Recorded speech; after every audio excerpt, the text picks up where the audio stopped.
Bienvenidos a su semana número 4 de bioseguridad aplicada a la industria. ¿Listo? Algo así muy rápido y muy sencillo. Ya tenemos claro. Recuerden que esta semana ya tenemos para presentar la evaluación a partir del día de la noche del 4 de junio hasta el 12 de junio. ¿Ok? Entonces, como lo habíamos dicho, hola, John Alexander, ¿cómo estamos? Bien. Entonces, como lo habíamos dicho, pues nada, ya quedó lista. Ustedes pueden evidenciarlo en su plataforma. Está la actividad única que no pueden ingresar sino hasta el día 4, ¿vale? Entonces, pues nada, no se preocupen. Muy fácil, muy sencilla y no tienen ningún problema. Bueno, bien, entonces vamos a dar inicio a nuestra formación. Bienvenidos a su semana número 4 de bioseguridad aplicada a la industria. Iniciamos grabación. Los temas que vamos a ver, vamos a profundizar un poco sobre las herramientas que tenemos para hacer los análisis de puestos de trabajo, evaluaciones de riesgo, priorización en cuanto a actividades a desarrollar o de pronto medidas de intervención. ¿Listo? Y vamos a leer, a ver muy por encima algunas de ellas, como el diagrama de Ishikawa o espina de pescado. Vamos a ver los 5 porqués. Bueno, vamos a ver otras, ¿listo? Y hoy vamos a profundizar en lo que es la GTC 45. Bueno, para que lo tengamos en cuenta. Los ejemplos, perdón, los conceptos y bibliografía ya los tienen ustedes en su plataforma. Tienen los documentos. Dejé un PDF de la GTC 45 y dejé otra serie de documentos de consulta para que pues los vayan utilizando. ¿Listo? Con todo gusto, Yorlando. Listo. Bien. Ejemplos aplicados los vamos a ir en la medida en que estamos avanzando en la formación, y las conclusiones las tendremos en los últimos minutos de clase con ustedes. Bueno, bien. Como lo decía, el propósito de esta formación, entonces usted aprenderá y aplicará algunos métodos de evaluación sobre riesgos. Dentro de las fases de condiciones de trabajo, entonces recordemos, esto fue uno de los últimos slides que tuvimos durante las formaciones, la formación inmediatamente anterior. Hablamos de sustancias utilizadas. En identificación de peligros tenemos que tener en cuenta las sustancias utilizadas o encontradas en el lugar de trabajo, en sus diferentes etapas, o que pueden ser, o presentaciones que pueden ser humos, gases, vapores, líquidos, polvos y sólidos. Su contenido y recomendaciones deben ser tenidos en cuenta de acuerdo a su hoja de seguridad. Las medidas de control establecidas también es una fase de condiciones de identificación de peligros en el trabajo, y cuáles son los sistemas de emergencia que tenemos para ello, ¿no? Buenas noches, César. Ok. También tenemos la identificación de los peligros. Es otro elemento importante para la evaluación de los riesgos según la GTC 45, segunda actualización. ¿Y qué nos dice? ¿Cuáles son los elementos a tener en cuenta? ¿O qué va a aportar? ¿Y qué vamos a determinar con ellas? Entonces, si es una actividad y o una tarea no rutinaria o rutinaria. Un segundo. Buenas noches, Jorleni. La zona o lugar donde se realizan las actividades, los efectos posibles, las consecuencias a corto plazo, los accidentes de trabajo, y a largo plazo entonces tendríamos las enfermedades de origen laboral, las cuales pueden ocasionar peligros identificados para cada actividad. Recuerden que los peligros deben ser identificados para cada una de las actividades dentro de la evaluación, o lo que nosotros conocemos como la matriz de peligros. ¿Listo? Peligros y riesgos. Se debe hacer de manera particular, de manera general, de manera particular. Muchas veces empiezan de manera particular y pues empiezan tarea por tarea. Es decisión, pero nos daría una mayor, em, como mayor conocimiento de todos los procesos y procedimientos si empezamos desde lo macro, es decir, desde el proceso. Vamos desarrollando entonces los procedimientos y luego tareas. ¿Listo? Entonces, pues igual, esas son formas de trabajar. Digamos que la GTC 45 o las diferentes herramientas que tenemos, lo único que nos solicitan es que se tenga contemplado todas las actividades que se desarrollan en la empresa, así como todos los cargos que se tienen independiente de la vinculación de sus colaboradores. ¿Listo? Entonces, pues nada, lo podemos hacer de cualquiera de las dos formas. Luego tenemos los controles existentes y allí en los controles existentes entonces tenemos medidas de intervención en la fuente, que es decir, en la actividad propiamente dicha, en el medio, en el trabajador y controles administrativos. ¿Listo? Bien. Y ahora nos vamos a enfocar un poquito en el decreto 1072. Recuerden lo que yo les he dicho a ustedes. Todas estas herramientas deben estar orientadas con el decreto 1072 en su momento. Y él nos lo dice en su artículo 22462. Dice, ¿qué es una actividad no rutinaria? Es una actividad que no forma parte de la operación normal de la organización o corresponde a una actividad que la organización ha determinado como no rutinaria por su baja frecuencia de ejecución. ¿Listo? Entonces, miremos las características que tenemos aquí según el decreto 1072. Igual, GTC 45 o cualquiera otra de las herramientas nos van a dar más o menos una luz igual. Si vemos ISO, también vamos a ver dentro de la ISO 45001 el concepto de actividad rutinaria y no rutinaria, ¿no? Entonces nos dice que no forma parte de la operación normal de la organización, pero que sí se tiene dentro de la, o sea, inmerso tiene que sí se tiene dentro de la organización. Vamos a ver. Yo les decía a ustedes, y digamos que es uno de los ejemplos más comunes que se manejan, hacer limpieza de canales. No forma parte de la operación normal dentro de la organización, pero sí es una actividad que la organización tiene en cuenta para algunas situaciones. No solo limpieza, puede ser también mantenimientos correctivos en maquinaria, preventivos, ¿sí? Predictivos, ¿listo? Que muchas veces los correctivos sí corresponden a un estándar y a una eh, programación que se tiene de los mismos, ¿sí? Pero pues puedo decirles que de pronto, dependiendo de las particularidades de la empresa, se puede tener en cuenta eso, ¿listo? Y una actividad rutinaria que corresponde a una actividad que forma parte de la operación normal dentro de la organización y está planificada y por consiguiente también es estandarizable. Cuando nosotros decimos que es estandarizable, quiere decir que tenemos unas tareas, unos procesos, unos procedimientos y unas actividades a desarrollar. ¿Listo? Entonces, eso es lo que nos habla de una actividad estandarizable. Bien, un segundo, por favor, vamos a leer aquí el chat así súper rápido, rápido, rápido. Buenas noches, Rubiela. Buenas noches, Ronald. Ok, bien, continuamos entonces. Y llegamos a la parte de identificación de los peligros. ¿Listo? Para identificar los peligros existentes en las actividades de un proceso y o de un puesto de trabajo, es necesario apoyarse en diferentes técnicas que tienen como propósito ayudar a visualizar, descubrir y a entender el peligro. Entonces, mm, no que utilicemos muchas o que de pronto una herramienta no sea de valor técnico ni tenga validez, pues los resultados que se adquieren con ella, sino lo que sucede es que si podemos utilizar una o dos, donde podamos dinamizar tanto el procedimiento como la forma de adquirir la información, nos daría un universo más amplio, es decir, nos lleva a visualizar y a entender mejor el peligro, ¿vale? Entonces así podemos hablar de las entrevistas, ¿sí? O una lluvia de ideas que también puede ser. Ahorita vamos a ver las particularidades de cada una de ellas. Y podemos hacerlo desde nuestro propio conocimiento como un diagrama de Ishikawa o podemos utilizarlo como foto safari. ¿Listo?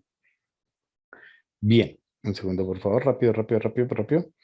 Buenas noches a todos. Profe, estas diapositivas no están en la plataforma.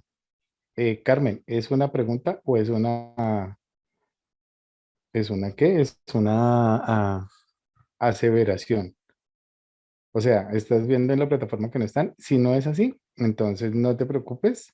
Ah, ok, es una aseveración. Gracias, Carmen. Vamos a hacer una cosa. Ya al finalizar, porfas, me recuerdas, abro pantalla y miramos a ver bajo qué quedaron porque nosotros dejamos presentación. Puede hacer que se me me haya equivocado en ellas y pues nada, el error humano existe ahí, no hay problema y las montamos de una vez, ¿vale? Gracias, Carmen. Sí, de hecho sí, mucho, Carmen. De ahí, pues ya saben cómo se va a tomar la información para la devaluación. ¿Listo? Bien.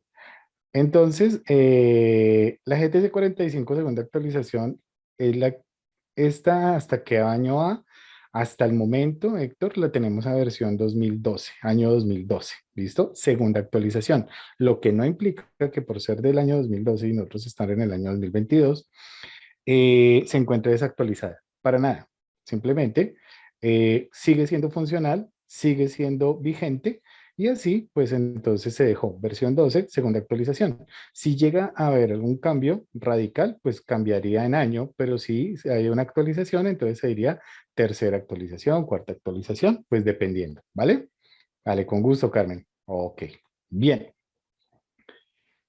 Para identificar los peligros existentes en las actividades de un proceso y o de un puesto de trabajo, es necesario apoyarse en diferentes técnicas, ya lo habíamos dicho. Entonces, también podemos optar por utilizar los reportes e investigación de accidentes de trabajo, ¿listo? O investigando los accidentes de trabajo en su momento. Pero si nos damos cuenta, bueno, los reportes hacen parte de una actividad de PIP, promoción y prevención, ¿cierto? Es decir, buscando en forma eh, antelada, ¿sí? Buscándolo con una antelación o buscándolo en forma prematura. Muy bien, para evitar su ocurrencia. Ok. O podemos, o ahí eso mismo, los reportes y haciendo la investigación del accidente de trabajo. Y estos ya tienen que ver es con una acción correctiva, ¿cierto? Las anteriores serían una acción preventiva y la otra sobre el accidente sería una acción correctiva. ¿Listo? Entonces, se puede utilizar. Ya vamos a ver cuáles son los pros y los contras en cada uno. Podemos hablar de las estadísticas de accidentalidad, enfermedad laboral y ausentismo, que pues desde los indicadores son una herramienta muy efectiva y digamos que esa es a la que más nos pegamos nosotros. Entonces decimos, no, vamos a aplicar GTC 45 y vamos a utilizar accidentalidad y enfermedad laboral y ausentismo. Estadísticas, es decir, indicadores. Ok, perfecto. Entonces puedo complementarlo. ¿Listo? Un segundo, por favor.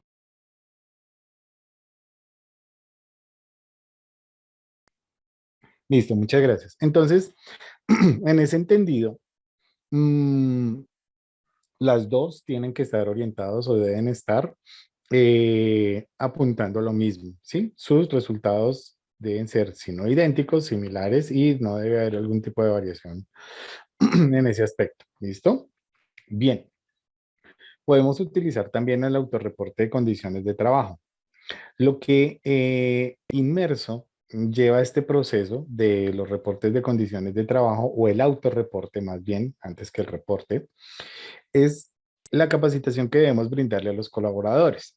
¿Sí? Debemos perfilar su conocimiento para poder tener una serie de respuestas que realmente apoyen el proceso como tal. ¿Listo? Entonces, puede ser también, no tiene ningún problema. Un segundo, por favor. Pum, pum, pum, pum, pum. Compañero, en la semana 4 ahí están las diapositivas. Yo ya las descargué, dice David. Ok, David, gracias. Las diapositivas se aparecen en la plataforma. Carmen, no te preocupes. Si no las evidencias, ahorita lo vemos compartimos pantalla y si no, tranquila, yo te las envío. Eso, no problem. Hay solución para todo, ¿vale? Dale, con todo gusto. Bien, continuamos entonces. Y también, para llevar a cabo esa identificación, tenemos que hacer tres preguntas básicas, o es lo primero que nosotros debemos empezar a preguntarnos. Primero, ¿existe una fuente de daño? Es decir, ¿tenemos una situación o una condición o una acción que sea una fuente potencial de daño?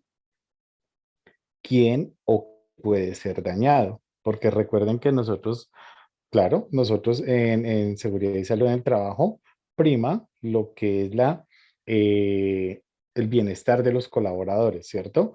Pero también inmerso llevamos la protección de los activos de la empresa como de pronto maquinaria, alguna clase de elementos de ese tipo. La misma estructura, integridad estructural y otra clase de cosas.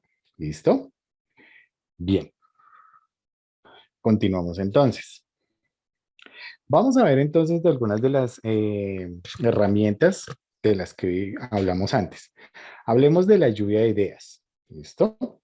Hay algunas que le dicen, no, ya se me fue en inglés, rain no sé qué, tiene un nombre, Stone Rain, como tormenta de ideas, no lo llevan como lluvia de ideas, sino como Stone, como tormenta. Entonces, pues bueno, vamos a ver. Es una herramienta de trabajo grupal que facilita el surgimiento de nuevas ideas sobre un tema o sobre un problema determinado. La lluvia de ideas es una técnica de grupo para generar ideas originales en un ambiente de trabajo relajado. Un segundo, bueno, Osvaldo, ¿era la última pregunta? ¿Cuál era? Ah, que cómo se le conoce a la lluvia de ideas. Lo conocen con otro nombre. De las tres, ok, disculpe. La primera es verificar si existe una fuente de daño. La segunda es quién o qué puede ser dañado. Y la tercera, cómo puede ocurrir ese daño, cómo se puede materializar. De pronto no la mencioné, debe ser, de pronto puedo ser. Entonces, ¿cómo puede ocurrir el daño? Es decir, ¿cómo se puede llegar a materializar? ¿Listo? Entonces, esa es la tercera. Muchas gracias. Bien, rápido aquí, no, gracias a ustedes. Sí, yo sé, estamos el lunes festivo. Uy, no, mentiras, no es eso. Bien, continuamos entonces. Bien, eh, lo hacemos en un ambiente relajado. Cuando estamos hablando de un ambiente relajado, es un ambiente sin tensión y en ese momento lo haremos con personas con diferentes grados de conocimiento y diferentes grados dentro de la empresa, ¿vale? Entonces, miremos a ver ese paso a paso. En un principio, toda idea es válida y ninguna debe ser rechazada. Eso significa que tenemos que hacerlo en una forma muy ordenada, o sea que debemos empezar diciendo, bueno, listo, vamos a ambientar la situación y demos posibles situaciones perdón, posibles soluciones a la situación que estamos hablando. ¿Listo? Bien, no hay mucho que decir más en cuanto a la lluvia de ideas, porque pues allí seguiría. Luego la técnica se complementa con otras como una clasificación de las ideas, selección de las ideas y la cuantificación de las mismas. Entonces, en ese entendido, recibimos todas las ideas, hacemos un análisis de las mismas y tratamos de, uno, agrupar por características en cada una de esas posibles soluciones, ¿cierto? Y tratamos de complementar una con la otra, cosa que se nos va quedando de una serie bastante grande. No podemos empezar diciendo, bueno, solo vamos a seleccionar dos ideas. No, todas las que vengan, bienvenidas sean. Pues es obvio que tenga que dar respuesta a la pregunta planteada o a la situación que se plantea. ¿Listo? Después de eso, entonces ahí sí, ya las clasificamos, las agrupamos, seleccionamos las que sean más viables o empezamos a analizar una a una.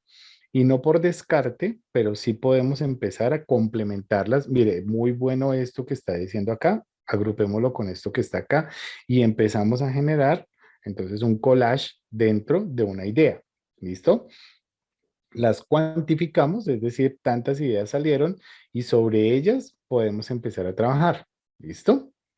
Entonces, y nos dice, se puede complementar con otras. Sí, porque es que de hecho en algunas que vamos a ver allí, la lluvia de ideas es como su primer paso, ¿sí? Y después sigue otra serie de pasos. Entonces, pues sí, puede ser complementaria. ¿Listo? Eh, reunir determinado número de personas para un aporte de ideas. Sí, John Alexander, es así. Se hace y sin sin hacer ninguna clase de aporte o acotación, se solicita que se se reúnan. Es decir, yo no empiezo a decirles, no, es que vamos a hablar sobre tal tema. Entonces ya se empiezan a tener preconceptos, ¿cierto? Más bien, es como es un tema relajado, vamos a hacerlo de esa manera. ¿Listo? Profe, quisiera que me explicara cómo se conforma la espina de pescado. Siempre he tenido la duda. Listo, Janet, esa es la que vamos a ver ahorita, entonces no hay problema. Mínimo, ¿cuántas personas deben participar en una lluvia de ideas? Las que se consideren necesarias. Sí, mínimo tendrían que ser tres, o sea, debemos tener un, una cantidad impar de personas. ¿Listo? ¿Por qué? Porque cuando salgan las ideas vamos a tener o vamos a bueno, la palabra debatir, digamos que no es la que se utiliza en ese momento, sino vamos a tratar de llegar a un consenso o vamos a llegar a un consenso. Y por lo general, un número impar de personas significa que si uno no está de acuerdo con el otro, el tercero entraría a dirimir sobre el tema. ¿Sí? Entonces, mínimo tres, pero pues ustedes pueden tener, como les dije en su momento, pueden tener personas de diferente grado de conocimiento y de diferente grado dentro de la empresa. Es decir, yo puedo tener desde operarios hasta mandos medios o mandos altos, ¿sí? Y en una forma muy sencilla, eh, sin tanto preámbulo, se sugiere la situación y se empiezan a determinar las ideas. Es algo que es bastante funcional, pero pues también tiene sus pros y sus contras. ¿Listo? Entonces, eso lo vamos a ver un poquito más adelante. Listo. Y dice por votación, dice Alexander, debe ser impar por votación. ¿Pueden ser del COPAS? Sí, claro que sí. Pueden ser los del Comité Paritario de Seguridad y Salud en el Trabajo. Y de hecho, sería bueno que fueran del comité paritario, serían buenos si son del comité de convivencia, dependiendo de la situación que nosotros estemos planteando o estemos analizando. También pueden ser, como les decía, los supervisores, operarios, es decir, tampoco es que vamos a hacer una convocatoria de 30 personas, 20 personas para, pues, no, vamos a hacerlo algo que sea manejable. ¿Listo?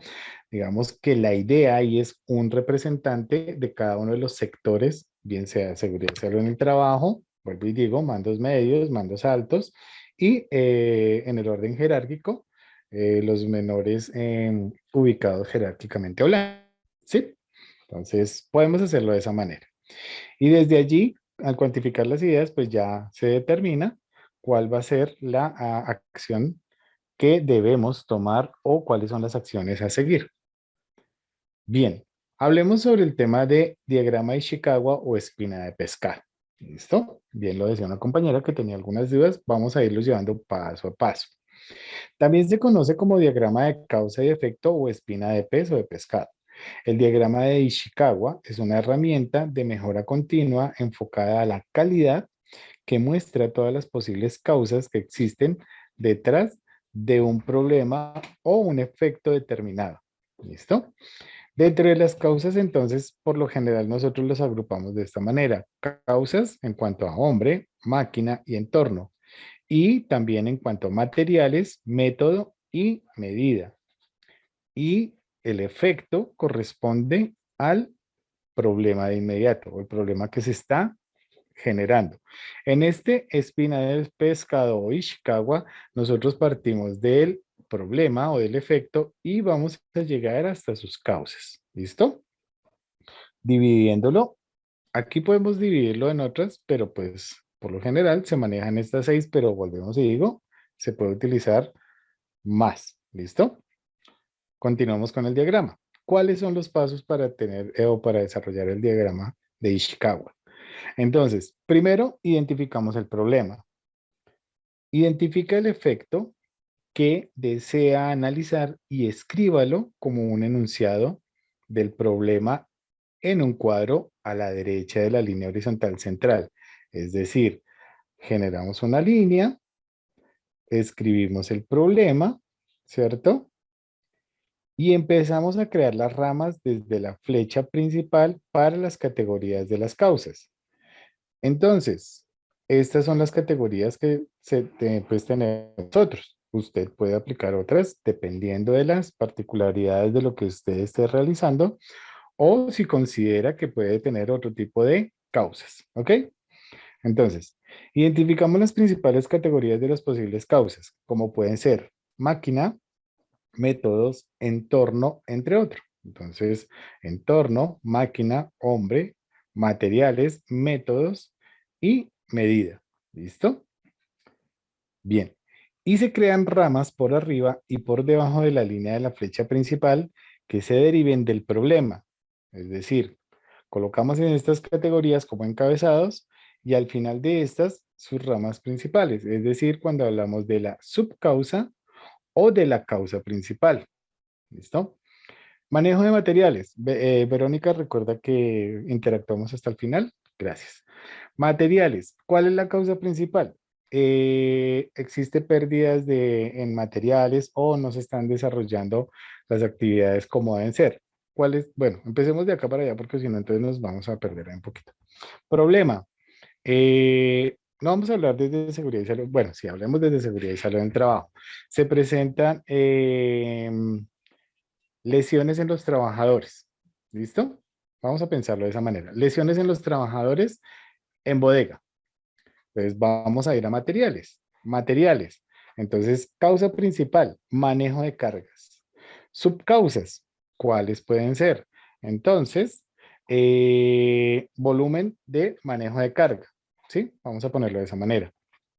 Un segundo aquí súper rápido. Muy grande. El peso, muy bien, mírelo acá. Entonces Héctor nos está diciendo, causa principal, el peso, y aquí dimensiones o para manipulación de la carga o sobredimensiones. Bueno, cuando uno habla de sobredimensiones es cuando pasa la dimensión permitida. Digamos que en este caso sería dimensiones grandes o amplias del manejo de la carga. ¿Listo? Y así empezamos a trabajar con todos. Método. Entonces, ¿cuáles serían? El manejo de la carga como tal y aquí, entonces, manejo inadecuado de la carga. ¿Listo? Entonces estamos aplicando un mal método.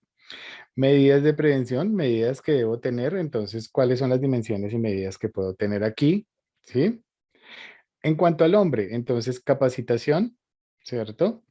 Y podemos ver actos inseguros. En cuanto a las máquinas, no se cuenta con las máquinas adecuadas y aquí entonces existe, es que yo le llamo de esa manera, no sé cómo le llamarán, una mulita pequeña de carga, una sola mulita de carga y entonces se tienen que hacer los otros manejos en forma manual, ¿sí? O los otros transportes en forma manual. En el entorno, la bodega, espacio en la bodega, ¿sí? Y allí entonces podemos hablar sobre espacio inadecuado o almacenamiento inadecuado, ¿sí? Entonces hablamos del tema o de la causa principal y vamos a empezar a manejar las subcausas. Y esto puede tener muchas más, o sea, no necesariamente tenga que ser una, esto puede ser varias. Por eso queda como una espina de pescado, ¿vale? Miremos aquí súper rápido. Usar ayuda mecánica, dice Sandra. Listo, perfecto. Poca iluminación también puede estar presentándose. ¿Listo?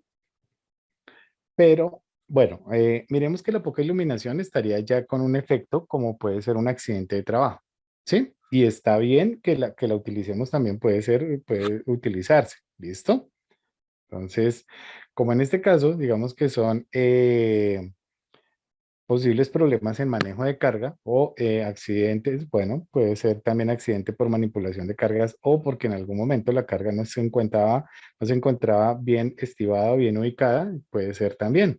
Entonces, también una causa puede ser una poca iluminación, suelo inadecuado, sustancias en el lugar. Bueno, eso es lo que nosotros debemos hacer. Incidentes también se pueden presentar, dice Ever, claro que sí, podemos tener incidentes.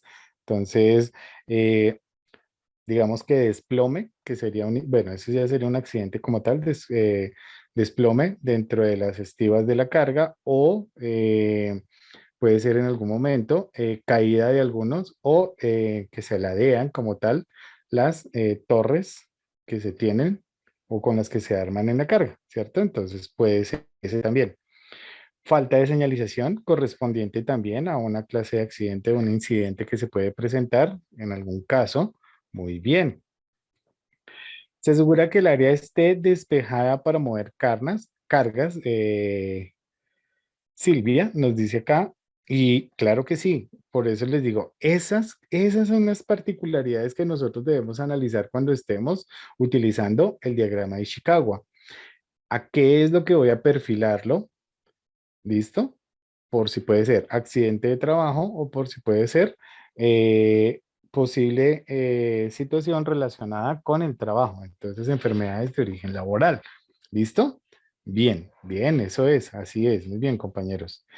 Los EPP no adecuado para el ingreso al lugar. Sí, muy bien. ¿Listo? Entonces, ahí creamos las ramas desde la flecha principal para las categorías y las causas. ¿Listo? Los pasos, agregar ramas a cada categoría para causas relacionadas. Entonces, registrar todas las causas posibles al lado de su rama de categoría relacionadas. ¿Listo? Si es posible, generen niveles más profundos de causas ramificando las subcausas a partir de sus causas relacionadas. Es decir, lo que les decía, desde la causa principal yo puedo tener una, dos, tres, cuatro subcausas, pero cuidado, ese es uno también de las situaciones que podemos incurrir ya demasiado en la minucia y entonces se nos hace bastante, sí, yo entiendo que debemos llegar a la raíz del problema, eso es bien claro, pero a veces por llevar a la minucia o desglosar tanto las cosas, digamos que perderíamos la efectividad y se nos vuelve un tema bastante dispendioso de manejar. Entonces podemos agrupar las subcausas y podemos manejarlas, ¿listo? Pero si así lo consideran, no tiene ningún problema, se puede hacer. ¿Listo?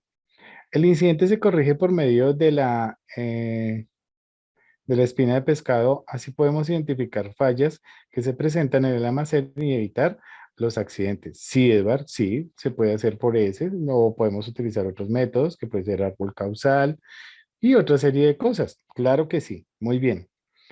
Luego analizamos y evaluamos. Se analiza cada una de las ideas y se busca la raíz en cada una de ellas, ¿cierto? Se revisa cada causa de acuerdo, de acuerdo colectivamente, perdón. Se acuerda colectivamente qué opiniones deben eliminarse. Entonces aquí, ¿qué es lo que hacemos nosotros? De esas, digamos que lo hacíamos como también como la lluvia de ideas, vamos a mirar cuáles de esas causas sí o no deben proseguir. ¿Listo? Digamos que el entorno se encuentra bien, no tenemos problema con el entorno, se ubica señalización, listo, pero no hay relación con el incidentes o enfermedad, posible enfermedad de origen laboral en cuanto a manejo de las cargas, listo. Entonces digamos que el entorno falta señalización, listo, acción a tener, señalización, pero para el efecto que yo espero buscar en su raíz, no tendría relevancia. ¿Listo? Vuelvo y repito, si estoy hablando de manipulación de cargas, ¿ok? Ya que si estoy hablando de accidentes de trabajo, un accidente de trabajo por todo lado, señalización, iluminación deficiente, elementos de protección personal, ¿sí ven? Claro que sí, porque nos estamos enfocando a ese efecto. Pero para el ejercicio que estamos haciendo, digamos que señalización no sería relevante. ¡Pum! Listo, entonces no hay problema. Y lo que hago es, la suprimo. ¿Listo? Bien. Un segundo, por favor, voy a hacer aquí una verificación. No me demoro. Muchas gracias.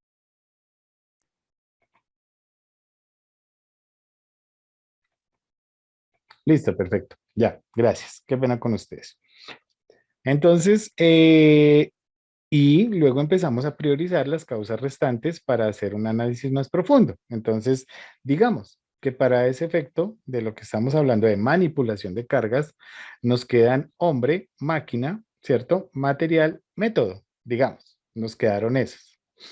El material, no podría pedir que me llegaran en otro tipo de presentación, es decir, no, me llegan en bultos de 75 kilos, me llegan en cajas de tantas dimensiones y pues es algo que viene desde el proveedor. Entonces el material como tal, digamos que no lo podría eh, variar esa clase de situaciones. Entonces, ¿qué está diciendo de inmediato esto, que debo buscar métodos, ¿cierto? O la maquinaria, máquinas adecuadas para manejar esas dimensiones. ¿Listo? Y podría seguir priorizando.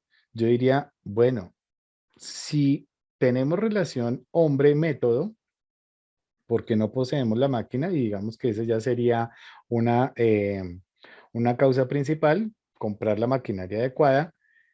En relación hombre-método diría capacitaciones para manejo de cargas en dimensiones que pasen la posibilidad del operador, ¿listo? Y posibles situaciones que pueda presentar mientras se llega a complementar con la maquinaria o máquina adecuada, ¿cierto? Entonces, y empezaría a priorizar, ok, entonces empecemos a dar capacitaciones de manipulación de cargas adecuadas y empecemos a trabajar con el sistema de vigilancia epidemiológico y empecemos a hacer una detección precoz de posibles situaciones, exámenes ocupacionales periódicos. ¿Ven? Y en cuanto al método, entonces establecer un proceso, un procedimiento adecuado o hacer revisión del proceso del procedimiento y ver si es que el procedimiento no se encuentra adecuado a las dimensiones actuales de la carga. ¿Listo? Eso quiere decir que tengo que actualizar mi manual de procesos y procedimientos. ¿Listo? Y empezaría a trabajar en esas dimensiones. ¿Listo? Bien. Continuamos entonces. Listo. Hasta ahí entonces creo que de pronto complementamos la pregunta de nuestra compañera. No sé si quedó adecuada la respuesta. Mi compañera que nos estaba preguntando sobre el método de espina de pescado. Bueno, ahorita nos responde si de pronto quedó más clara la situación. ¿Listo?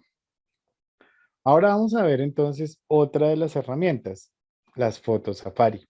¿Listo? Es un método orientado a la identificación de deficiencias en el trabajo en vistas a la mejora continua.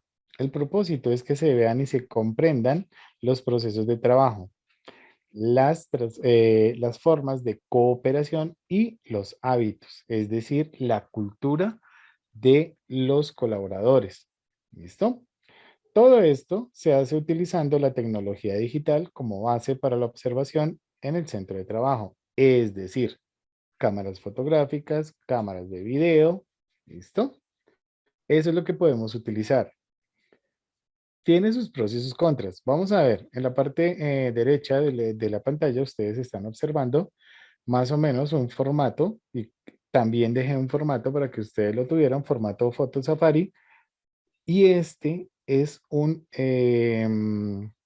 herramienta que, pues, a mi parecer, me es complementaria a las otras, porque miremos a ver qué es lo que sucede en esta.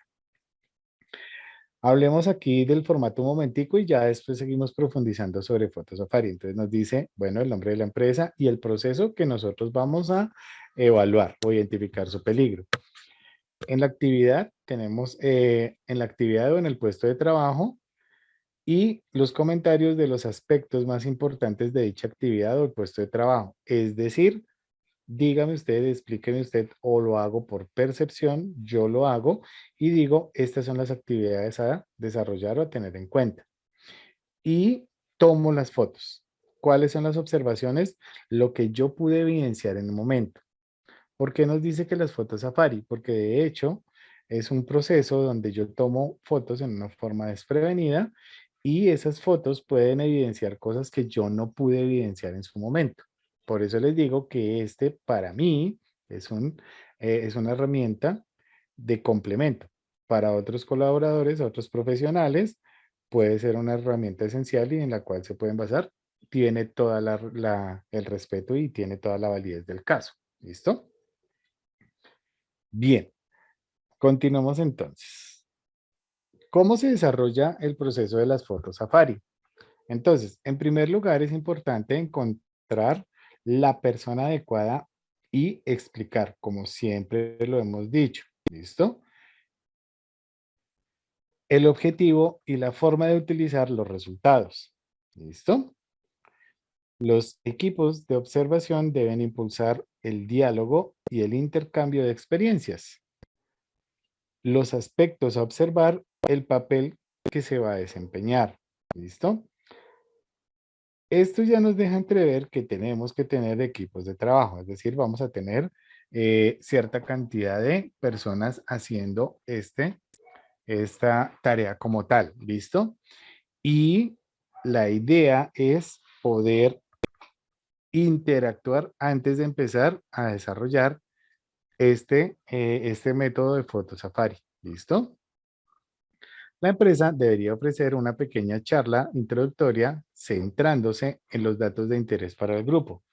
Es decir, debemos capacitarlos y decirles, bueno, ok, entonces nos vamos a enfocar a ir a tal proceso, vamos a ir a oficinas, la parte administrativa oficinas, ¿ok? Y vamos a evidenciar las posibles situaciones que se presentan en el área de recursos humanos, en el área de gerencia, en el área de, no sé, tesorería, en el área de, ¿listo? Entonces ya empezamos dándole la charla.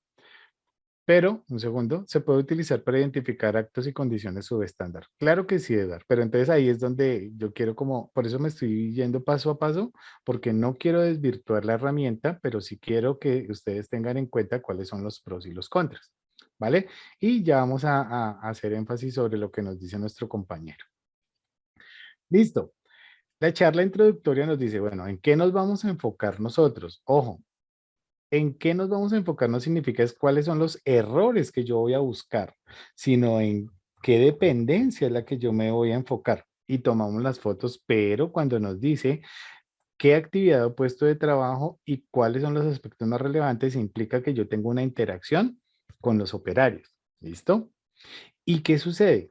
Yo se los pregunto como muy a nivel personal. A usted cuando le van a tomar una foto, no adopta una posición como para, bueno, no sé, oiga, pero sonría. O la otra es, bueno, carita feliz. O bueno, no sé, los jóvenes de hoy en día ponen dos deditos de frente. Bueno, no sé, no sé.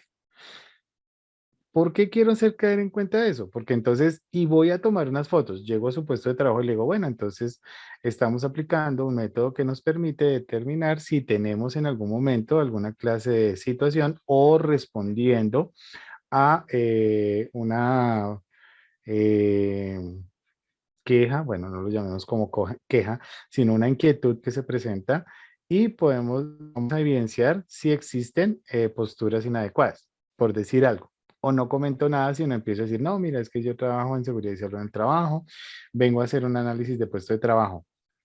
¿Quién de ustedes o a mí mismo, cuando nos dicen análisis de puesto de trabajo? Yo sé que ahorita los que estén ahí sentados y yo les diga, oiga, verifique su posición a ver cómo se encuentra. ¿Cuántos en este momento de las 88 personas que están conmigo se están acomodando en la silla actualmente?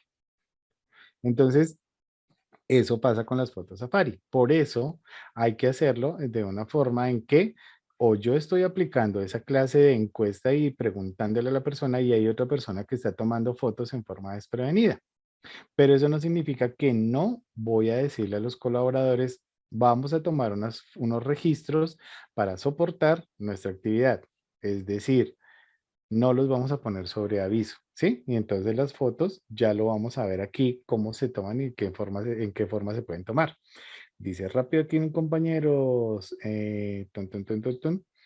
se puede identificar actos y condiciones subestándar completamente, pero entonces lo que digo, Edward, hay que hacerlo en esa forma. De pronto, no diciéndole a la persona, le voy a tomar una foto para saber usted cómo se sienta en la silla. No, no nos sirve por ahí.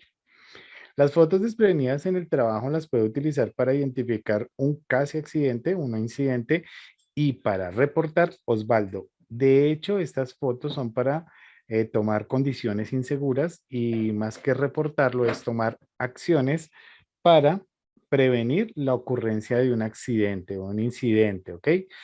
¿Cuándo nosotros podemos utilizar esas fotos en accidentes de trabajo o en incidentes? Cuando ya sucedieron. Y en cambio estas fotos Safari lo que busca en su momento es, como lo dijo nuestro compañero, de pronto en algún momento identificar un acto inseguro o una condición insegura, como puede ser una silla dañada o algo así.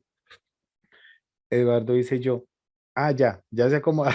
Nancy también dice yo. Bueno, ya van, somos tres. Yo también me acomodo cuando yo empecé a hablar de eso. Ni sabía que me iba a encontrar desprevenido, muchachos. Bien, esas medidas son correctivas como lo dice Edward. Perfecto, así es. Estas fotos Safari se buscan o esta herramienta se busca es para identificar los peligros o condiciones y actos inseguros y evitar la ocurrencia de un accidente. Ya cuando tomamos la foto, porque sucedió el accidente, entonces ya deja de ser un foto Safari para convertirse en una evidencia de un análisis o de una evaluación de un accidente de trabajo, un incidente de trabajo, ¿sí? O condiciones que se encuentran ya ubicadas. ¿Qué tienen de particular este tema de las fotos? Miremos acá. Entonces, se puede optar por combinar con una sesión de entrenamiento, es decir, un aprendizaje y tarea, pero eso ya es hacia el grupo que va a empezar a trabajar en el tema de Foto Safari. ¿Qué quiere decir eso? Listo, vamos a hacer un simulacro. Vamos a ir a tal lugar y a ver, teniendo en cuenta lo que acabamos de hablar, cómo nos comportamos todos. Y empezamos a buscar las oportunidades de mejora. Es decir, mira, no debes hacer esto, de pronto no utilices esto, no te vayas tan encima con la cámara para que la persona pues no se sienta como, no decirlo acosada en su momento, pero pues sí un poco incómoda. Trata de no ser tan evidente con la cámara, aunque es una herramienta que uno dice, bueno, ¿y este qué hace con ese celular tomando fotos o videos? O qué hace con esta cámara, porque pues son elementos que no encontramos muy a menudo dentro de la oficina, ¿cierto? Entonces digamos que eso puede ser. El tiempo estimado de las fotografías no debe exceder de 1 hora, hora y media. ¿Por qué? Porque en ese momento ya las personas empiezan a, uno, incomodarse y dos, ya empiezan a adoptar alguna clase de eh, posturas que digan, no, es que es como que están ahí verificando que como que si estoy mal sentado, venga, me acomodo, o venga, organizo esto, ¿sí? Cosas de ese tipo. El principio fundamental para los grupos es pasear. Mírenlo, créanme que es así. Yo sé que si ustedes van a decirle a los jefes, no, profe, es que vamos a aplicar una herramienta de foto Safari y eso es como ir a pasear, se los aseguro que el jefe como que más bien le pone a uno cara de foto. O sea, no. Entonces, en ese entendido, más bien es, no, vamos a aplicar un método, pero pues así nos lo dice la herramienta, es pasear, ¿sí? Tómelo como si fuera de esa manera. Si voy de paseo, voy tomando fotos desprevenidas, así como cuando uno toma fotos cuando va de paseo, oiga, tan bonito esto, tomo la foto, pero pues ya, muy no me voy a enfocar, sino al paisaje en general, ¿sí? Y tomar fotos de los lugares de la empresa, perdón, y no tratar de decir, bueno, quédese ahí bien sentadito porque le va a tomar la foto a usted. No, tomar como el general, ¿cierto? Los visitantes deben tener contacto con los trabajadores para conocer sus diferentes y distintos aspectos de trabajo. Es decir, yo voy a ir y voy a hablar con la persona. ¿Listo? Eso implica que aquí ya tenemos un atenuante. ¿Cuál es el atenuante? Que vamos a tener que responder a un plan de trabajo, vamos a hablar y a solicitar los permisos y asimismo los colaboradores van a saber que ese día vamos a pasar. Entonces, tratemos de no ser como tan evidentes y podemos decir, sí, vamos a ir porque estamos desde el comité paritario, desde seguridad y salud en el trabajo y pues no, vamos a conocer las instalaciones, vamos a tomar algunas fotos de registro que estuvimos allí y tratemos de desviar. Oye, no, vamos a sentarnos un ratico a hablar, cuéntame qué haces en tu trabajo, no sé qué, pero ¿por qué? No, no, no, no, simplemente es porque estamos adelantando un proceso documental o de gestión documental sobre riesgos inherentes al puesto de trabajo. Entonces ya uno desvía la atención de la persona, no le está mintiendo, desvía la atención y hace que sea un poquito más relajada la situación, tanto para el colaborador que está siendo observado como para nosotros que estamos aplicando esta herramienta. ¿Ok? Un segundo, leemos así súper rápido, rápido, rápido, rápido. Profe, nosotros realizamos un reconocimiento de los actos positivos y se les divulga el acto inseguro, evidenciando y se registra en una herramienta llamada Salesforce. Sí, David, ¿qué es lo que sucede? Dependiendo de las empresas, y entonces logro evidenciar que estás en una empresa que la parte de seguridad y salud en el trabajo es bastante robusta. Eh, tienen ya un desarrollo, ¿listo?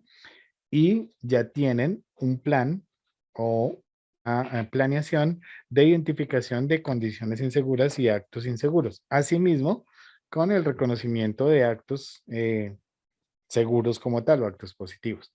¿Listo? Bien. El suelo puede estar en mal estado, el cableado en malas condiciones, son ejemplos. Muy bien, lo que nos dice John Alexander. Como estoy tomando la foto muy así como del lugar, luego hacemos una evaluación, ampliamos las fotos, las verificamos, enfocamos a lo que nosotros quisimos en su momento llegar a evidenciar mediante la foto o el video y ahí entonces es donde nos vamos a dar cuenta. ¿Listo? Bien, continuemos. Las fotos y los videos, perdón, deberán ser clasificados y oportunamente comentados de acuerdo con los objetivos previos estudiados. Eso ya es cuando nosotros hacemos, cuando recogemos la información o hacemos el trabajo, ya no hicimos el trabajo de campo, sino hacemos el trabajo dentro de nuestro grupo. ¿Listo? A través de las fotos se obtiene una serie de registros que son con frecuencia precisos para la comprensión total de la situación, es decir, nos muestra ese completo panorama de lo que nosotros estamos buscando. Se debe elaborar una ficha en la que se incluyan las imágenes recogidas, que es la ficha que yo les estoy mostrando acá. ¿Listo? Bien, vuelvo y repito, no estoy en ningún momento dejando o de lado la relevancia que tiene esta herramienta, pero es una herramienta que es muy efectiva siendo complementaria, ¿vale? Entonces, no solo nos fiemos de ella, sino también tengamos otro método de acceder a la información que necesitamos. Bien, vamos entonces a otra herramienta que se llama observando el trabajo. ¿Listo? Y esta también tiene sus pros y sus contras. Entonces, la aplicación de este método de observación logra un efecto en cadena sobre los aspectos esenciales de la gestión diaria de la prevención de los riesgos laborales.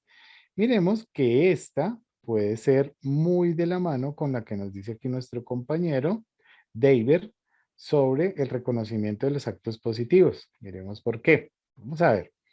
Entonces nos dice, eh, lograr un efecto en cadena sobre los aspectos esenciales en la gestión diaria de la prevención de riesgos laborales, como la comunicación, la motivación, la participación y los procedimientos de trabajo, el diálogo de igual a igual con el trabajador observado.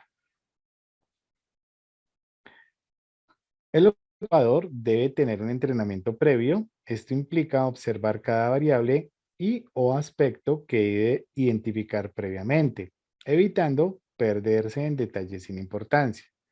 Eso implica que esta persona ya ha recibido una capacitación, ya ha tenido en su momento acercamiento con los procesos o en su momento hace parte de los procesos, aunque no es, digamos que pertinente, por no decir lo que no se debe hacer, sino más bien no es pertinente que si una persona está desarrollando esta actividad pertenezca a la misma área, porque puede sesgar en algún momento el resultado pues, por sobradas razones, porque digamos no quiere evidenciar o de pronto quiere más bien evidenciar en su momento alguna situación. ¿Listo? Hay que programar y planificar las observaciones, revisando todos los aspectos claves relacionados con tareas, registrar lo observado de la forma más precisa, concisa posible, el conjunto de los datos e información recogida para, bueno, ahí nos quedamos. ¿Para qué? Entonces, para poderlo consolidar y de allí entonces poder empezar a tomar las decisiones del caso, ¿vale? Entonces, eso es lo que tenemos que hacer ahí en observando el trabajo. ¿Listo? Y llegamos a otra parte que es reporte de investigación de accidentes de trabajo y enfermedades laborales. Miren que aquí ya estamos hablando de lo posterior, es decir, acciones correctivas. Los anteriores métodos nos sirven como una acción preventiva. No estoy diciendo que no se puedan utilizar como acción correctiva. Claro que se pueden utilizar, pero recuerden que nosotros en seguridad y salud en el trabajo siempre propendemos por las promoción y prevención, ¿vale? Listo. De acuerdo con la resolución 1401 del 2007, cada empresa tiene la obligación de reportar los incidentes y accidentes de trabajo, para la cual, conforme al capítulo segundo, el informe de la investigación debe contener, entre otras cosas, descripción y causas del accidente o del incidente, compromisos de adopción de las medidas de intervención como tal. ¿Listo? ¿Cuáles son los pasos para el reporte de investigación de accidentes de trabajo y enfermedades laborales? La información suministrada por los accidentes de trabajo es de suma importancia para la identificación de los peligros. De hecho, yo consideraría que es más, el peligro debía haberse identificado, o si no se identificó en su momento, entrará en el radar de los SST, ¿cierto que sí? Pero eso lo que nos dice es que podemos evaluar la ponderación de los peligros y verificar que no lo teníamos de acuerdo o se materializó por alguna circunstancia ajena a los procedimientos. ¿Listo? Por eso nosotros siempre buscamos la no ocurrencia de los peligros. Perdón, la no materialización del peligro. ¿Listo? Debe realizarse esta información en aspectos, perdón, debe analizarse, disculpen, debe analizarse en esta información aspectos tales como la reincidencia de un incidente o un accidente de trabajo. Si estamos hablando ya que existe una reincidencia, eso significa que estamos desatendiendo o se está desatendiendo una situación que nos está mostrando en su momento que debemos actuar en forma inmediata. Y uno, para nosotros grave como salubristas, que eso llegue a suceder. ¿Por qué? Porque entonces estamos incurriendo en un delito de omisión, ¿cierto? Por ahí puede ser también la situación, no estoy cumpliendo con mi tarea como debe ser, o pueda que se esté presentando poca supervisión de las actividades y por consiguiente los trabajadores siguen desarrollando de la misma manera la actividad, o pueda que en su momento no se tenga la adecuada infraestructura para desarrollar la actividad y por eso se nos están presentando incidentes, accidentes. De ahí, y sé que para algunos de ustedes habrán escuchado eso, como SST se puede detener un proceso, ¿sí?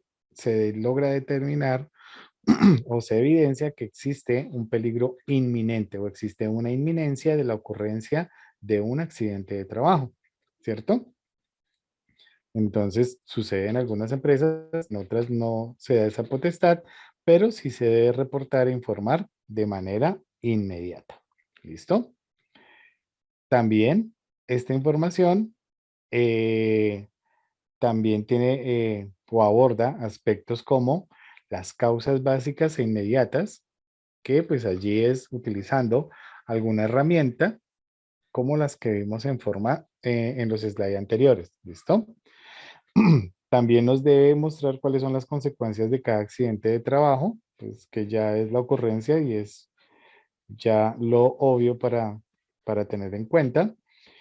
Eh, cuáles fueron los peligros que la ocasionaron y eso lo hacemos mediante el análisis de las causas básicas inmediatas o de las, en el momento, lograr determinar si fue una condición insegura o si fue en algún momento actos inseguros.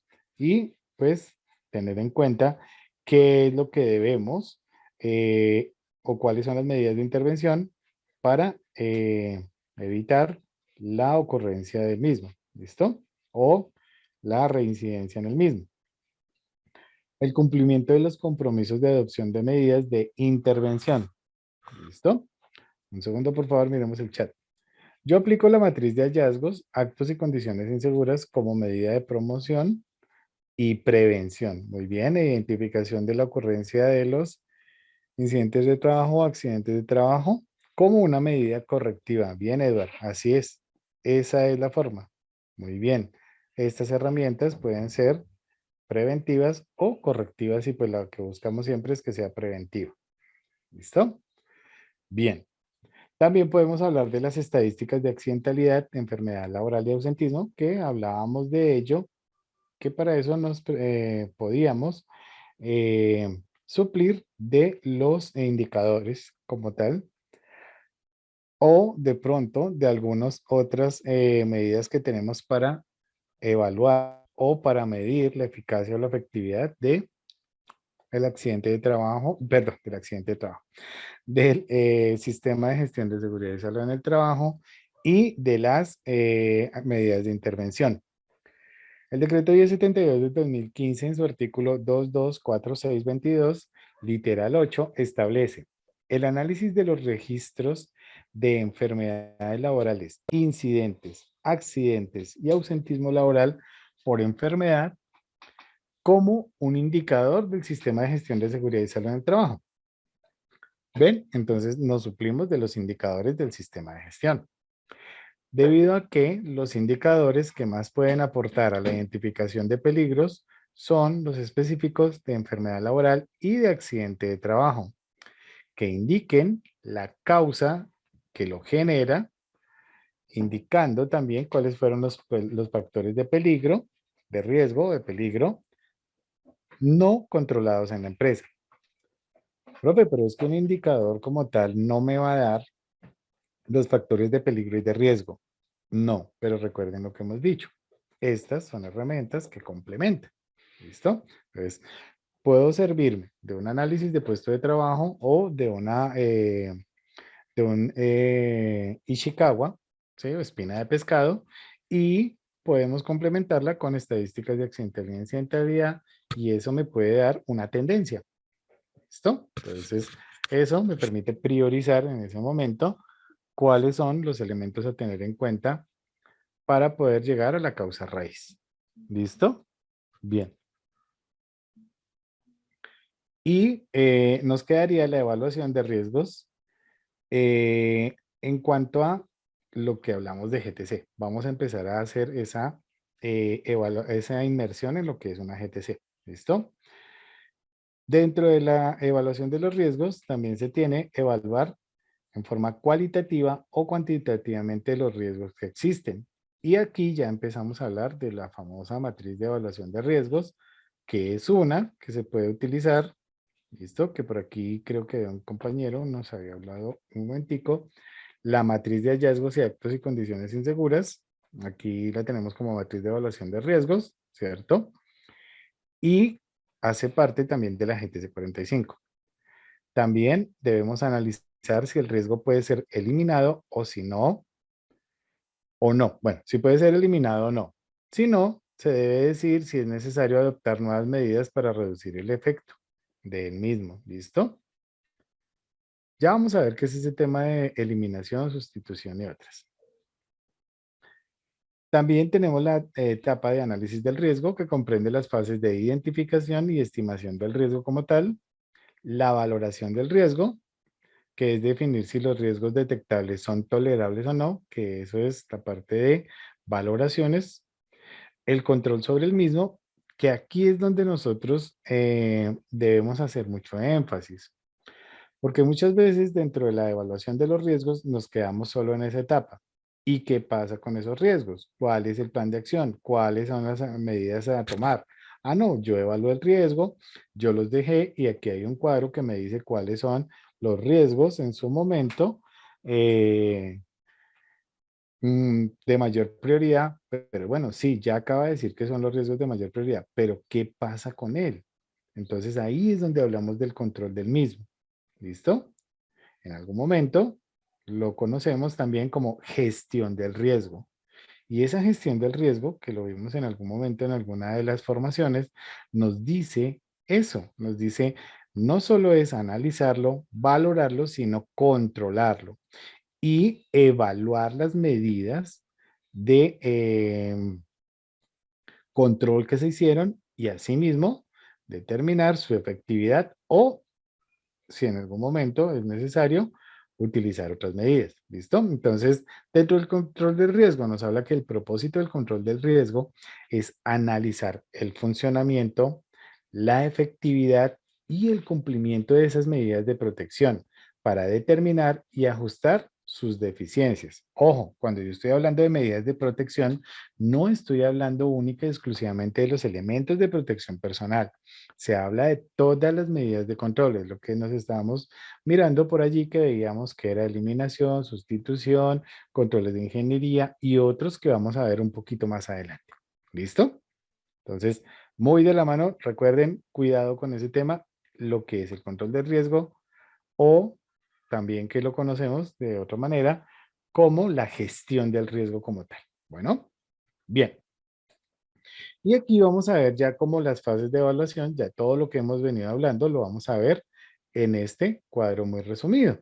Entonces tenemos identificación del peligro, que es la parte del análisis como tal. ¿Sí? Entonces, el análisis del riesgo que comprende identificación del peligro y estimación del peligro. ¿Listo? A eso se le determina análisis del riesgo. Y la evaluación del riesgo corresponde a la identificación del peligro, estimación del peligro y la valoración del riesgo. ¿Listo? Y nos quedaría entonces ya el control del riesgo como tal. Entonces, que comprende el proceso completo. ¿Listo? Bien, la evaluación de los riesgos laborales es un proceso dirigido a estimar la magnitud de aquellos riesgos que no han podido evitarse. ¿Listo? O que por pues por el hecho o por la actividad que se desarrolla económicamente o la actividad económica de la empresa, pues asimismo no va a poder desaparecer ese riesgo. Voy a tener que controlarlo. ¿Listo? Aquí rápido. Me regala la diapositiva anterior, dice Carmen, me devuelvo. Esta de Carmen, creo que sí, evaluación del riesgo. Me dices, por favor, y ya entonces continuamos.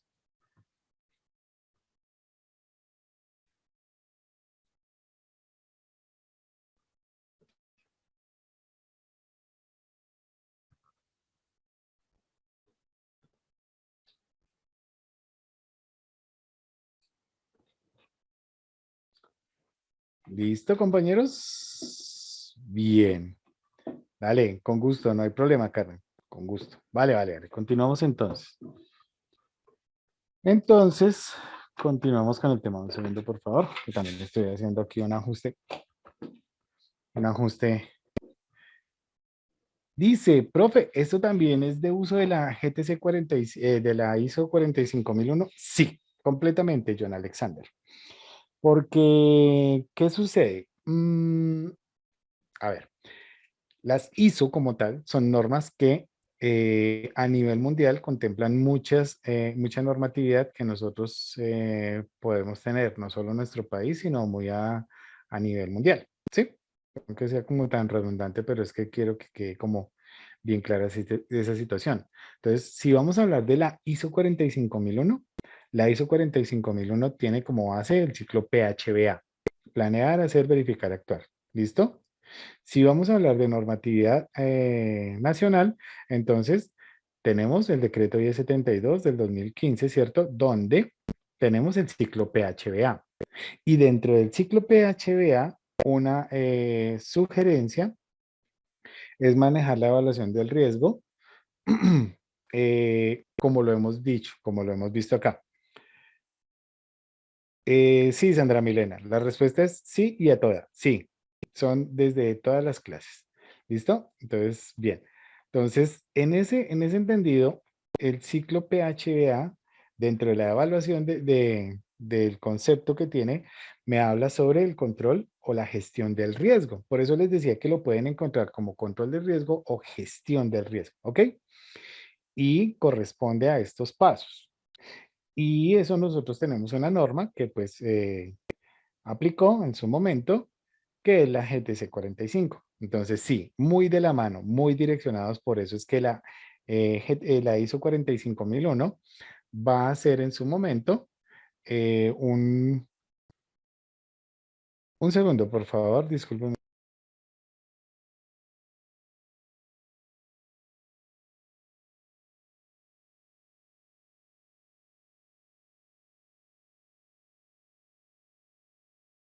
Listo, muchas gracias, qué pena con ustedes. Entonces, en ese entendido, Sí, está muy de la mano, pero aquí soy muy enfático en esto. Ojo, profe, es que mi empresa está certificada en ISO 45001. Ok, perfecto, pero eso no significa que no deba dar cumplimiento al decreto 1072 del 2015, ¿sí?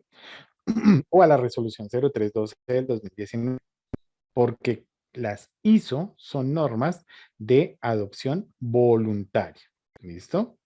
En cambio, la normatividad es de cumplimiento obligatorio, ¿vale? Entonces, pues nada, eso implica que debo propender por las dos, ¿listo?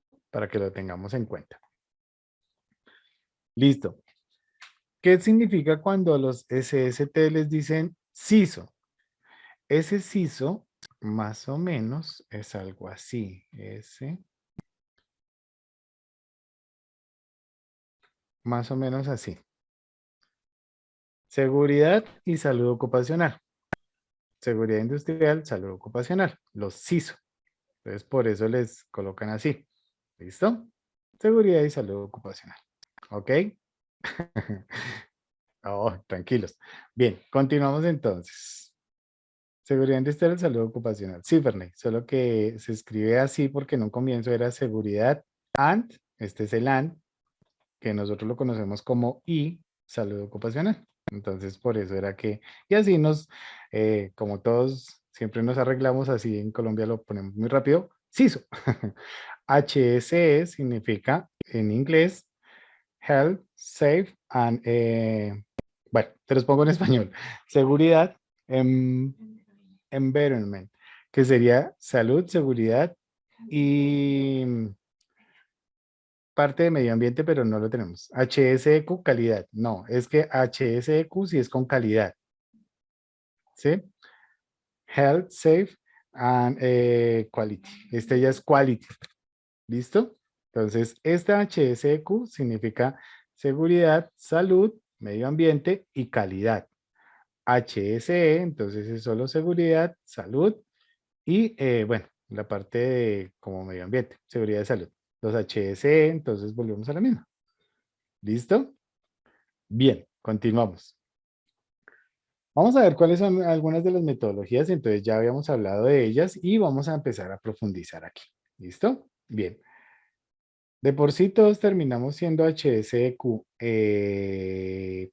Remy, sí, pero si nos certificamos. Si no nos certificamos, somos solo HS. ¿Listo? Porque para hacer HSEQ tienes que tener certificación. Y nosotros salimos como Seguridad y Salud en el Trabajo, SST, Seguridad y Salud en el Trabajo, que es HSE. ¿Listo? Bueno, HS, que serían los HS. ¿Listo? Continuamos entonces. Vanessa, recuerda que al final ya vamos a tener un tiempo, dentro de unos minutos vamos a tener el tiempo para hacer esto, para interactuar. ¿Listo? Gracias, Vanessa. Entonces, hablemos del mapa de riesgos. Esa es otra metodología. Es el instrumento para sistematizar el resultado de las investigaciones o de la investigación participativa. Es la representación gráfica de los lugares donde están presentes los riesgos y la gravedad de los mismos. Se anota también los daños a la salud y la medida de prevención utilizada propuesta por el grupo. Se puede elaborar por área, departamento, sección o proceso de trabajo. ¿Listo? Y es el mapa que nosotros conocemos, pero ojo, no confundir, así una N bien grande con una O bien grande, no confundir con lo que son los planos de evacuación. Este mapa de riesgos es diferente, es donde usted ha ubicado los diferentes riesgos y si se han dado cuenta que son esos triangulitos amarillos, esos triangulitos amarillos nosotros tenemos que hacer esa evaluación como SST, nosotros tenemos que tener cuidado de hacer esa evaluación. Y ahí vamos a tener ese mapa y ese mapa apoya todo lo que es el plan de emergencias y contingencias. ¿Listo? Profe, pero esos se colocan se colocan ahí, se pegan a la pared. El que debe estar por normatividad debe ser el plan de emergencias y de, pues en su momento, de evacuación, ¿cierto? Que se puede tener en algún momento algunos riesgos asociados. Sí, de hecho, pues, yo he hecho planos así, que me piden cuáles son los riesgos asociados, entonces aquí tal riesgo, te riesgo, pero más en esencia tiene que ser la ubicación de salidas y la ubicación de cuáles son los elementos de atención de emergencia, ¿vale? Pero sí se puede tener un plano de riesgos, claro que se puede tener, eso no tiene ningún problema. Bien, dentro del mapa de riesgos, entonces hay algunos ítems a tener en cuenta para desarrollar ese instrumento. Entonces, se tiene en cuenta una persona que va a hacer una encuesta, ¿listo? Quién es el coordinador del grupo, la fecha, la información dentro del centro de trabajo, que es el nombre de la empresa, el domicilio, el producto que elabora, una breve descripción del proceso productivo, el número de trabajadores totales, cuántos administrativos, cuántos operarios, el departamento o el área o los departamentos o áreas que componen la empresa, un diagrama de flujo de procesos y un croquis de la misma. Miren que este es un plano de riesgos general, ¿sí? Aquí no lo estamos haciendo por el momento, por cada área, ¿listo? Y entramos de lleno sobre la GTC 45, ¿listo?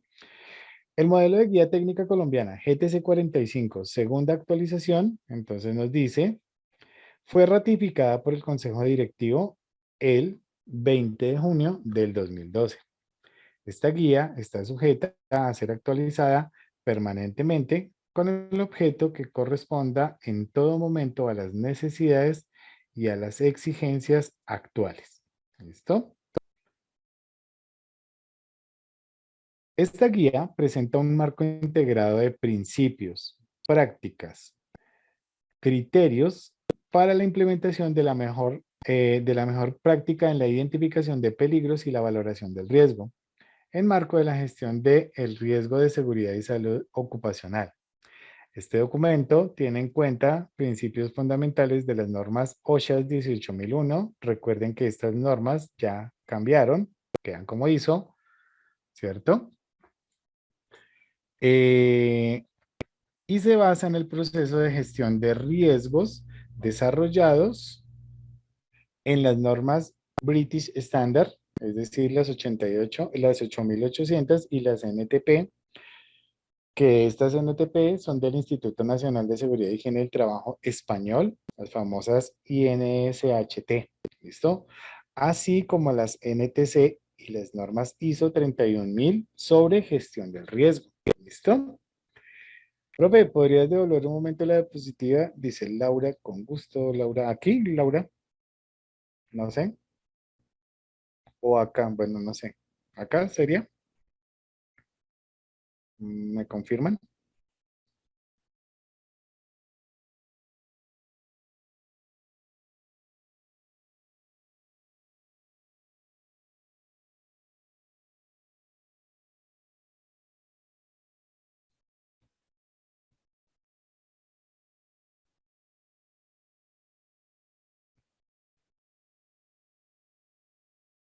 ¿Listo? Bien, continuamos entonces. Vale, con todo gusto, Laura. Bien, entonces, ya dijimos desde dónde se fundamenta. Profe, es que las 8 18.000 cambiaron. Sí, no se preocupen, existe una evolución y ahorita hablamos de ISO como tal y no hay ningún problema. ¿Listo? Pero también se fundamenta en todos estos procesos. Es para ver que tiene diferentes fuentes como tal. ¿Listo? Bien, vamos a ver cómo se maneja la metodología. ¿Listo? La valoración de las condiciones de trabajo se realiza en forma cualitativa y cuantitativa, utilizando las escalas para valorar los riesgos que generan accidentes de trabajo y los que generan enfermedad de origen laboral. Entonces, miren que esta nos sirve para hacer esa evaluación. Este cuadro que están viendo ustedes, que es la determinación del nivel de riesgo, como tal, es el cuadro final. Y ojo con esto, no se me vayan a confundir. Esto que dice aquí, uno que está entre 4.000 y 2.400, uno entre 2.000 y 1.200, uno entre 800 y 600, 2 entre 400 y 200, estoy hablando de la primera de arriba, o cualquiera de las de abajo, en ningún momento corresponde al nivel de con el que nos cataloga la ARL. Cuidado, estos no son los niveles de riesgo que nosotros tenemos. ¿En qué aspecto? En que la empresa está catalogada bajo un nivel de riesgo por la ARL. ¿Sí han visto? Profe, es que nosotros trabajamos en altura, somos riesgo 4 o 5, ¿cierto que sí? Profe, es que trabajamos en oficinas. Ah, somos riesgo 1. Profe, es que hay una persona que trabaja como mensajero en moto, riesgo 6. Sí, Héctor, tienes razón, riesgo 5. ¿Listo? Y Eduard también. ¿Listo? Solo que es que hay algunos niveles de trabajos en alturas que como no son tan altos, entonces no los dejan sobre 5. ¿Listo? En el sector de hidrocarburos. Exacto, muy bien. Entonces, por eso les digo, esto que está aquí no es esa valoración. Esta es la valoración que nosotros vamos a dar sobre determinada circunstancia, ¿ok? O sobre determinada actividad. Bueno, ¿cómo llegamos a este cuadro que está acá? Miren lo que dice por aquí arriba y por aquí abajo. No se me preocupen si no terminamos hoy la GTC 45. Próxima clase, seguimos hablando de la GTC 45. La idea es que usted la conozca. Y si ya la conoce, pues nada, que la repase. Y si no, y si ya se la sabe de memoria, pues no hay problema. Ahí ayudamos a los compañeros a aprender más sobre esto, ¿vale? Dice aquí rápido, trabajos en alturas no es una actividad económica. No, Ferney, estoy hablando de actividades de riesgo. No estoy hablando de actividades económicas. A ver, de pronto no he sido enfático, entonces es lo que estoy diciendo. ¿Qué sucede cuando ustedes o la empresa se inscribe o inscribe a sus trabajadores frente a la ARL? Dependiendo de su actividad económica, corresponde el riesgo. Entonces hay una tabla, existe una normatividad, la cual veremos más adelante, donde dice actividades de, por ejemplo, voy a dar un ejemplo rápido, actividades de oficina, actividades de desarrollo, trabajo en computadores y otras cosas. Riesgo 1. Entonces, por eso fui y dije claramente que por eso es la actividad económica. ¿Sí?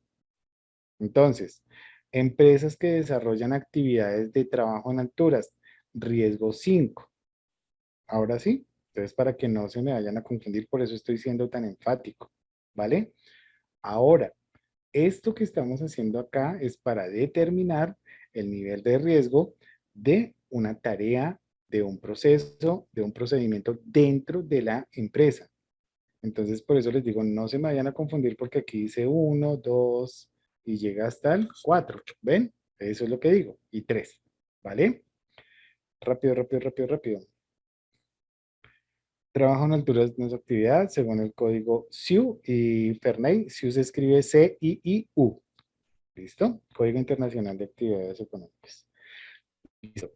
Una pregunta, ¿un hospital tiene que implementar a alguien que sea SST? Sí, Sandra, completamente. Ustedes o las personas que trabajan en la salud, en el sector de la salud, eh, la persona que trabaja como SST tiene que tener formación y tiene que tener titulación en seguridad y salud en el trabajo. O sea, tras de ser que son del sector de la salud, tienen que también tener esa clase de licencia. Porque yo sé que pues, los de seguridad tienen su licencia, perdón, los de el sector de la salud tienen su licencia como tal, pero en seguridad en salud en el trabajo tienen que tener licencia. Eso es una obligación, Sandra. ¿Listo?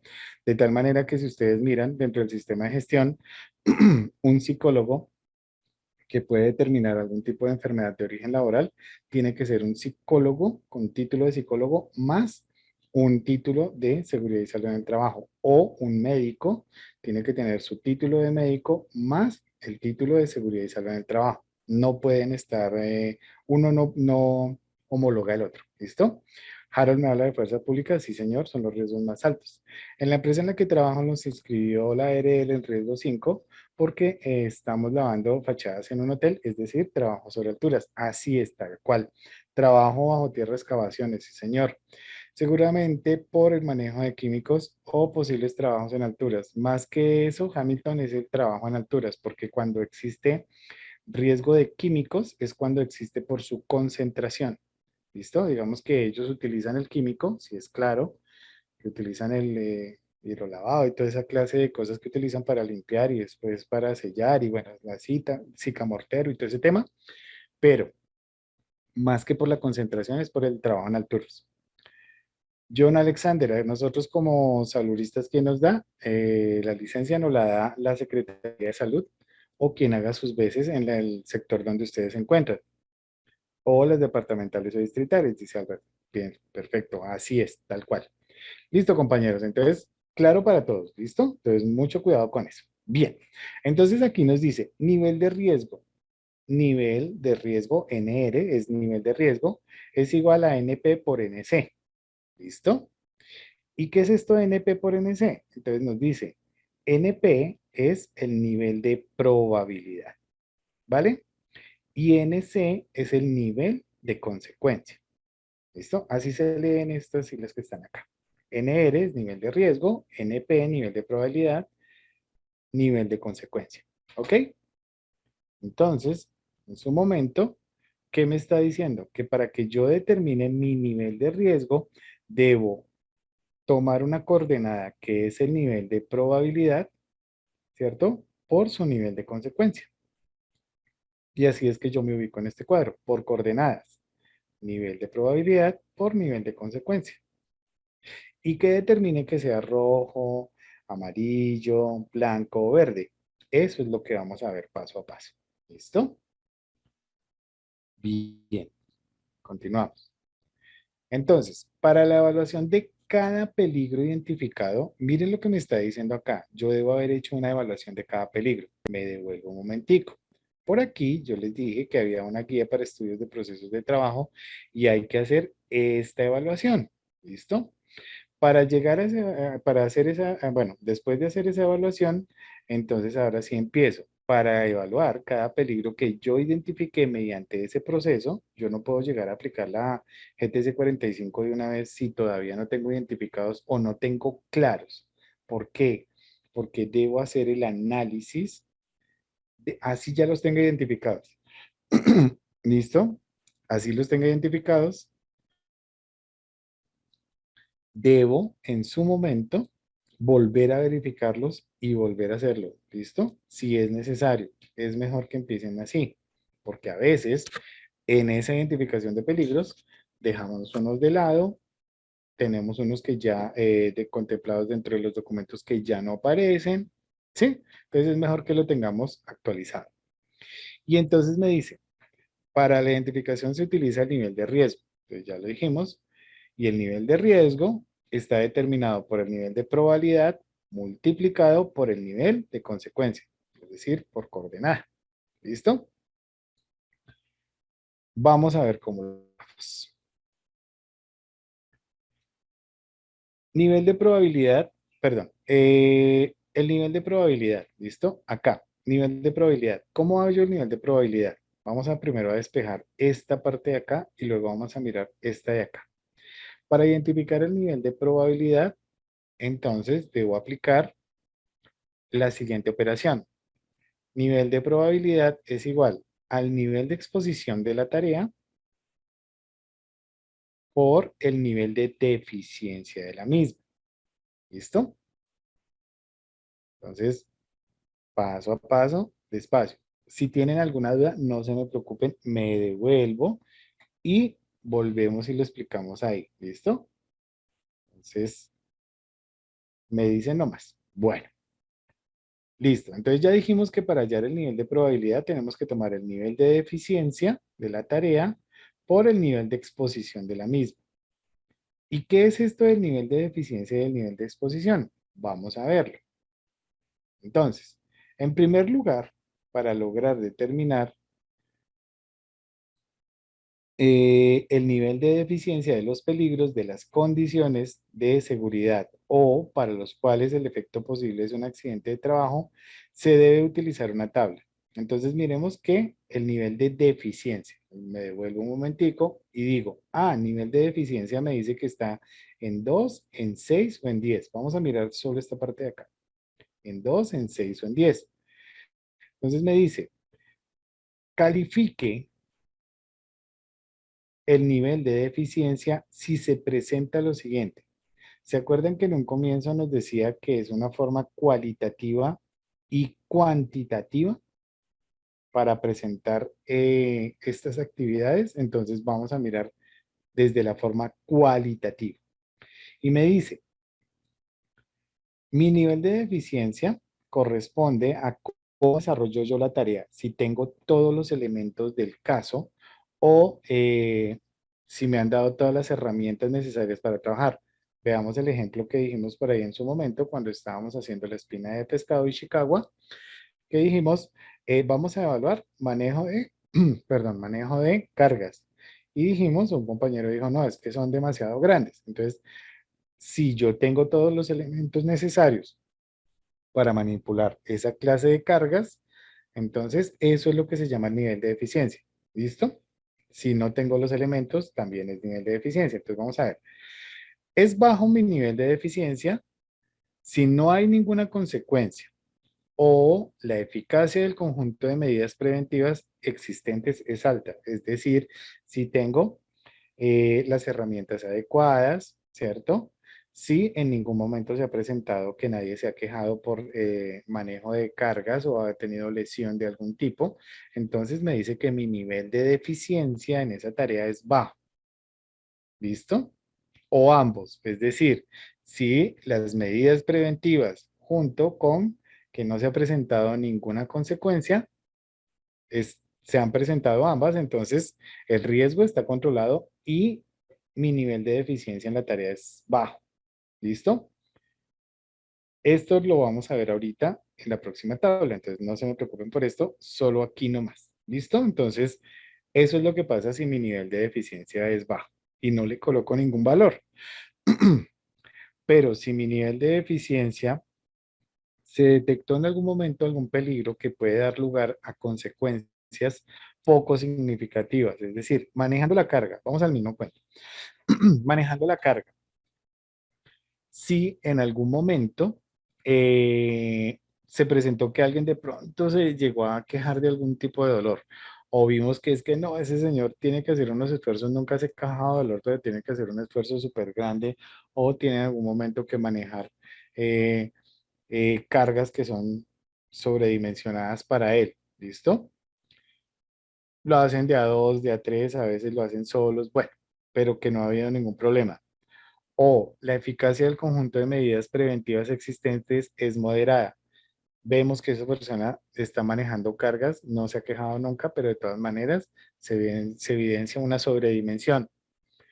En algún momento dijo, no, sí, me estuvo doliendo aquí el hombro o cuando me eché el bulto de encima, entonces me dolió la espalda o no sé qué. Bueno, entonces decimos que es moderada. ¿Listo? Entonces, en ese momento, yo puedo calificar el nivel de deficiencia de la tarea como medio. ¿Por qué? Porque pueden existir algún tipo de consecuencias, se pudieron haber quejado en algún momento de algo, y las medidas preventivas, pues, son moderadas, manejan algunos elementos, algunas herramientas, pero no las adecuadas. ¿Listo? Y podemos decir que mi nivel de deficiencia es alto y lo puedo valorar con un 6 si se han detectado algunos peligros que pueden dar lugar a consecuencias significativas o la eficacia del conjunto de medidas preventivas existentes es baja o se están presentando ambas situaciones. ¿Listo? ¿Qué quiere decir eso? Entonces, lo que me quiere decir en su momento es que aquí alto. Ya se quejaron de dolor. Hay una persona que tuvo alguna clase de lesión desde la misma o en algún momento ya alguien sufrió alguna clase de incidente o accidente. ¿Listo? Entonces, y adicional a eso, vemos que esta persona no tienen todas las herramientas del caso, a veces las tienen pero no las usan. Entonces, decimos que podemos valorarlo con un nivel de eficiencia alto. ¿Listo? Vamos hasta ahí. Y podemos hablar que mi nivel de eficiencia es muy alto si Se han presentado o detectado peligros que determinan como posible la generación de incidentes o consecuencias muy significativas, o la eficacia del conjunto de medidas preventivas existentes respecto al riesgo es nula o no existe, o se están presentando ambos. ¿Listo? Puede ser una resbalada. David, en ese momento sería un medio o alto. Si estoy hablando de muy alto, estoy hablando de que ya se presentó una situación, que ya se presentó un accidente, que ya tuvimos, bueno, un accidente con incapacidad, eh, pues no de 2, 3 días, sino un poco más alta, o se presentó un accidente severo o mortal. ¿Listo?